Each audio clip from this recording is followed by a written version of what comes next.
I want to share a story. I want to share a story.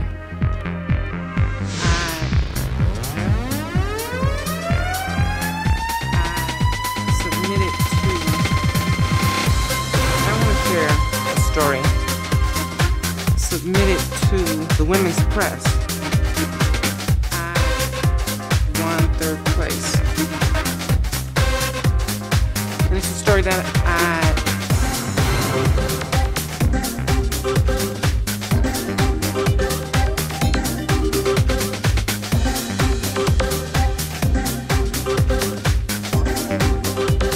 want to share a story. And it's a story that I submitted to the women's press.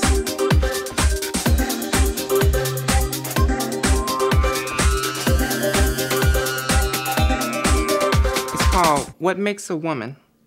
Blending the Line Between Gender, Culture, and Sex. It was 1974. I was 13 years old, and I had gone to Alabama, Tuskegee to be exact, to spend the summer with my aunt and uncle. My uncle was already a retired farmer, but to keep busy and to make a little money, he raised watermelons and he sold them at the market in town. Well, actually, he went off to play checkers while I sat at the watermelon booth and sold them.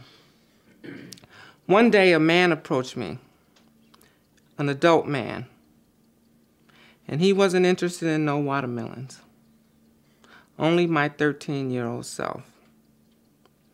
He started telling me that I was the most beautiful girl he had ever seen.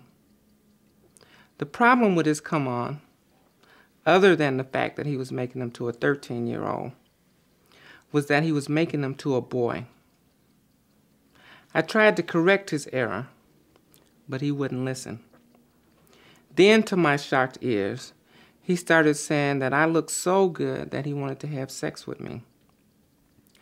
I stood there shocked, unable to say anything other than between my sobs, but I'm not a girl.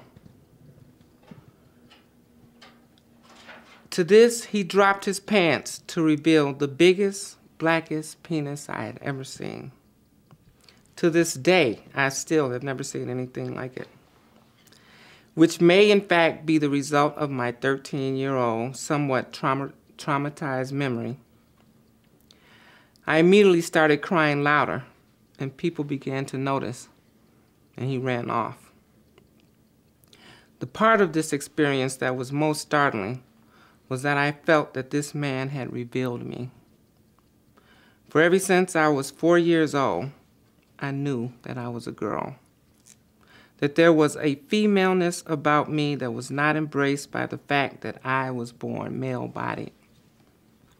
Though this man harassed me and shamed me, I look at this experience as a time when a critical piece of myself that had been bound up by culture and gender was unleashed. So, the question now at age 40 becomes, am I a woman? According to my definition, yes. I ask, what person in their right mind would consciously take on every single perceived negative class label in our society? Black, bisexual, transsexual, woman? Me. Those are my labels, my presentation to society.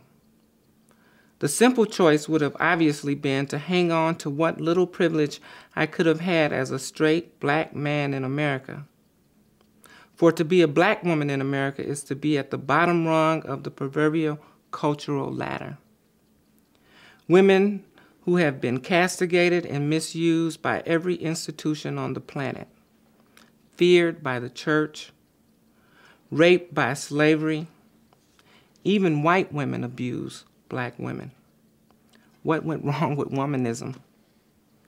Killed at the hands of her mate and overworked and underpaid by an oppressive corporate coalition formulated to extract every last drop of oil as if their very lives depended upon it.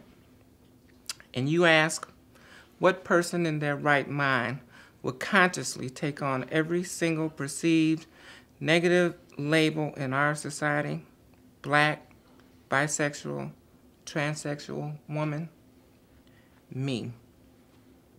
I get to define me. Audre Lorde once wrote, if I didn't define myself for myself, I would be crunched into other people's fantasies for me and eaten alive. The good news here is that all women get to define themselves, but only if they have the courage. For the first 30 years of my life, I was being eaten alive from the inside out. Tears would fall, but only on the inside whenever a woman walked by, because I wasn't born like her. When I made love to a woman, it was lesbian love, because inside I was a woman. When I made love to a man, it felt so right, because inside I was a woman. Then one day, my soul just opened up, and I realized that the spirit of a man was one with the spirit of a woman, and I knew. And so did that man from my childhood. He knew that I was a woman. He could just tell. What I can't do, however, is define woman for anyone but myself. And I define her as black, bisexual, transsexual woman.